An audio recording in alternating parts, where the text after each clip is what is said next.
Assalamualaikum warahmatullahi wabarakatuh. Selamat pagi, selamat siang, selamat sore, selamat malam, Bapak, Ibu, dan saudara sekalian di tempat. Semoga Bapak, Ibu, dan saudara sekalian dalam keadaan yang baik dan sehat. Perkenalkan, saya Maranova Arfiani Kusna dari Program Studi Manajemen Sumber Daya Akuatik, Departemen Perikanan dan Kelautan, yang merupakan salah satu mahasiswi KKN PPM UGM Melati 2021. Di sini, saya berkesempatan untuk memaparkan buklet mengenai sosialisasi terkait gemar ikan, gerakan memasyarakatkan makan ikan untuk meningkatkan imunitas masyarakat pada masa pandemi. Mohon maaf sebelumnya, saya hendak menyampaikan bahwa saya membuat video ini dalam dua versi, yaitu versi kali ini, saya hendak menyampaikan informasi yang ada di buklet saja.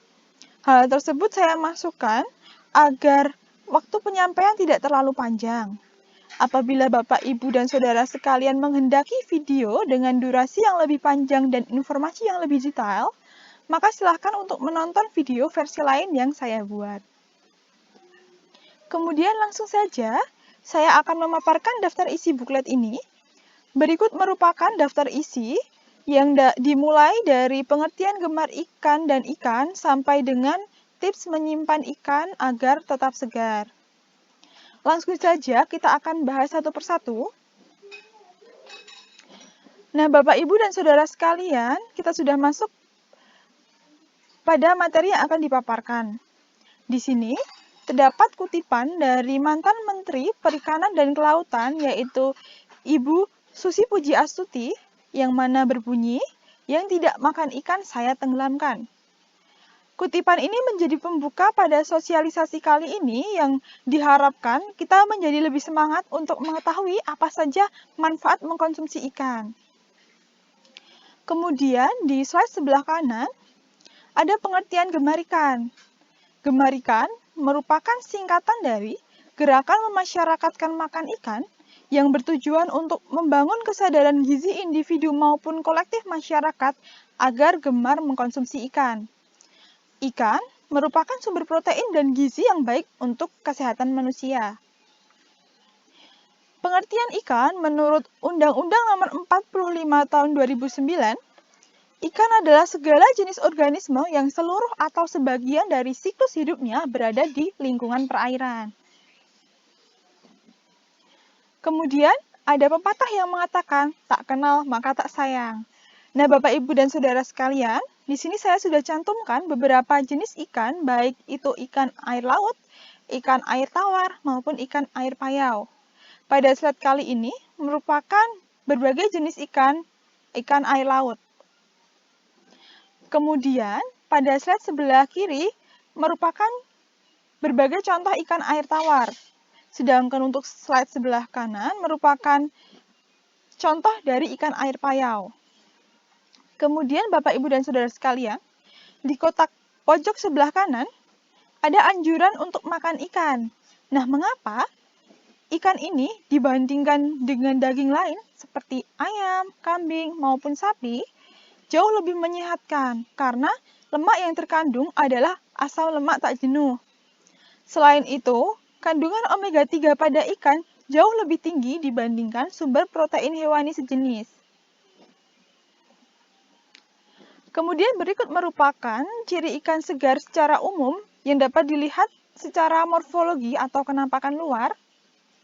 Bapak, Ibu sekalian dapat melihat pada gambar sebelah kiri sembari saya menjelaskan ciri-cirinya. Gambar nomor 1, mata ikan yang segar berwarna jernih dan nampak cembung. Kemudian ciri kedua, sisi ikan yang segar masih menempel kuat. Kemudian ciri ketiga, insang ikan segar berwarna merah dengan bau spesifik ikan. Kemudian ciri keempat, daging ikan segar elastis dengan lendir tipis dan transparan. Kemudian ini merupakan berbagai manfaat ikan bagi tubuh. Bapak, Ibu sekalian dapat mencermati mulai dari manfaat bagi paru-paru, kemudian pencernaan, otak, jantung, mata, kulit, sampai dengan persendian. Bapak, Ibu, dan saudara sekalian, berikut merupakan kandungan berbagai gizi ikan. Yang pertama adalah omega 3, di mana omega 3 ini memiliki kandungan DHA dan EPA yang sangat baik untuk perkembangan sel otak dan berguna bagi kecerdasan dan mata. Kemudian protein merupakan zat pembangun. Kemudian terkandung juga asam lemak tak jenuh yang mengandung HDL atau kolesterol baik yang dapat mencegah terjadinya penyumbatan pembuluh darah. Kemudian, ikan juga mengandung berbagai macam vitamin. Ada vitamin A, kemudian vitamin D, vitamin B6, sampai dengan vitamin B12. Kemudian ada berbagai jenis mineral yang terkandung pada ikan. Kemudian bioaktif atau komposisi nutrisi yang sangat baik untuk menguatkan vitalitas tubuh. Kemudian, ini merupakan tabel kandungan gizi berbagai jenis ikan, baik ikan air laut, ikan air tawar, maupun ikan air payau. Tabel ini dapat kita gunakan sebagai informasi kandungan nilai gizi pada berbagai jenis ikan. Selain itu, juga kita dapat membandingkan kandungan gizi ikan satu dengan ikan yang lainnya. Tabel kandungan gizi ini juga diharapkan dapat menjadi petunjuk atau guide bagi Bapak, Ibu, dan Saudara sekalian yang menginginkan kandungan gizi yang sesuai dengan asupan yang dibutuhkan oleh tubuh masing-masing per hari. Seperti ini. Dan berikut merupakan tabel kandungan zat gizi beberapa jenis ikan olahan. Jadi ikan ini telah diolah dalam berbagai jenis masakan, seperti misalnya pindang layang, kemudian rebon kering, sampai dengan pindang banjar. Dan berikut merupakan slide yang akan membahas bahaya formalin dan zat pewarna yang kemungkinan disalahgunakan sebagai zat pengawet dan juga pemberi warna pada ikan. Yang pertama adalah formalin dengan rumus kimia H2CO yang biasanya digunakan untuk mengawetkan mayat dan apabila dikonsumsi tidak akan berdampak secara langsung. Namun, apabila dikonsumsi secara terus-menerus akan menyebabkan kanker atau penyakit kronis lainnya. Kemudian, zat perwarna yang berbahaya adalah rodamin B. Rodamin B biasa digunakan pada industri tekstil maupun kain dan disalahgunakan untuk makanan bahkan kosmetik. Sering dijumpai pada kekerangan atau kerang-kerangan, ikan yang sudah tidak segar dan pewarna terasi. Dapat menyebabkan kanker dan penyakit kronis lainnya. Kemudian berikut merupakan tips menghindari formalin dan zat pewarna ya Bapak Ibu sekalian. Nah, pilih ikan yang segar, kemudian ditekan, dan lihat matanya untuk memastikan kejernihannya. Kemudian kita dapat mengusapkan jari pada tubuh ikan, lalu digosokkan pada punggung tangan. Apabila sesudahnya terasa gatal dan aroma spesifik ikan tidak tercium, pupil mata seperti berkatarak, maka ikan tersebut berarti positif formalin. Kemudian, untuk melihat pewarna yang digunakan, usap ikan dengan jari. Apabila luntur, maka ikan tersebut menggunakan pewarna. Kemudian yang paling penting, jangan terkecoh dengan harga murah. Ikan segar selalu dipasarkan menggunakan es. Kemudian, ikan formalin biasanya tidak dihinggapi lalat. Selanjutnya, sama, ini merupakan ciri ikan segar dan juga diberikan ciri ikan berformalin. Ada perbandingan pada slide sebelah kanan dan kiri. Kemudian ini merupakan berbagai tips yang kami berikan.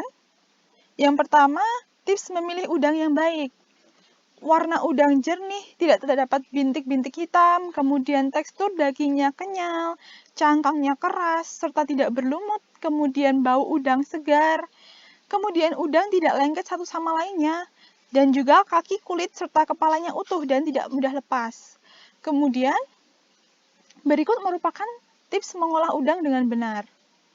Hindari memasak terlalu lama, kemudian menggunakan api sedang, tambahkan cuka agar warna cantik khas kemerahan pada udang muncul, kemudian jangan memberi garam terlalu banyak, karena dapat merusak tekstur udang itu sendiri. Kemudian, tips jangan buang kulit udang karena dapat digunakan untuk kaldu masakan lainnya. Kemudian berikut merupakan tips 3, yaitu memilih cumi-cumi segar. Cumi-cumi segar, badannya kenyal dan kokoh. Kemudian badannya berwarna keunguan dengan bintik-bintik kecil, bintik-bintik hitam untuk cumi kecil. Kemudian kepala cumi masih menempel erat pada tubuh. Badannya berwarna putih dengan sedikit bintik hitam untuk cumi-cumi besar berukuran lebih dari 20 cm. Kemudian cumi segar dilapisi selaput lendir jernih dan mengeluarkan bau khas. Kemudian ada tips keempat, yaitu memilih kepiting atau rajungan segar. Nah, kepiting biasanya dijual hidup atau diikat, sedangkan rajungan dalam keadaan mati. Pilih kepiting yang matanya masih keluar masuk. Kemudian pilih kepiting atau rajungan yang masih lengkap jari-jari termasuk capitnya. Kemudian apabila keras badan si kepiting atau rajungan, itu berarti gemuk dan sehat. Jadi dapat kita tekan dengan jari bagian belakangnya.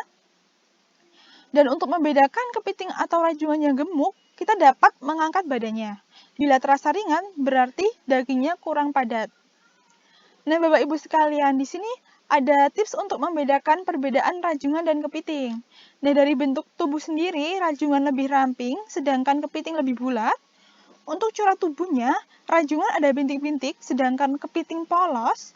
Kemudian habitatnya, rajungan hanya hidup di laut, sedangkan kepiting dapat hidup di laut, air tawar maupun payau. Kemudian rasa dan tekstur pada kepiting, dagingnya lebih manis dan juga lebih banyak. Untuk kandungan nutrisi, rajungan lebih rendah kolesterol. Berikut merupakan tips kelima, yaitu memilih kerang yang aman. Saat membeli kerang kupas segar, pastikan warna daging putih agak kekuningan atau sedikit oranye. Kemudian, saat membeli kerang bercangkang, daging kerang masih menempel kuat pada cangkangnya, tidak lembek dan masih utuh serta kenyal. Kemudian, cara melepaskan daging kerang dari cangkang, yaitu kita masukkan kerang ke dalam panci berisi air, kemudian rebus dengan api sedang. Setelah itu, setelah 5 menit air mendidih, angkat kerang dan tiriskan, maka dagingnya akan mudah dilepas dari cangkangnya.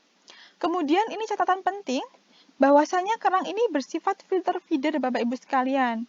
Filter feeder itu hewan penyaring yang memakan partikel dan materi organik dari makhluk hidup yang tersuspensi atau terlarut di air.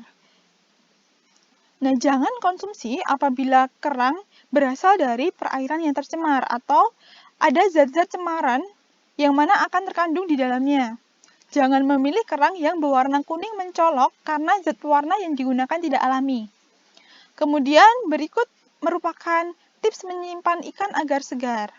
Pastikan daging ikan masih segar, kenyal dan bermata bening. Segera bersihkan sisik dan ambil isi perutnya. Kemudian beri perasan air jeruk nipis, diamkan selama 30 menit, kemudian cuci hingga bersih.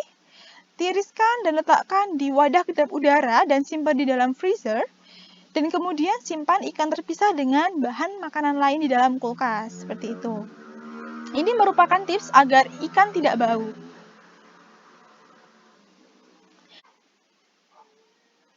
Akhir kata, izinkan saya mengucapkan satu bait pantun. Berlibur ke pantai naik sampan, lihat di awan ada naga. Mari kawan makan ikan, agar imunitas tetap terjaga. Sekian Bapak, Ibu, dan Saudara sekalian, terima kasih atas perhatiannya. Wassalamualaikum warahmatullahi wabarakatuh.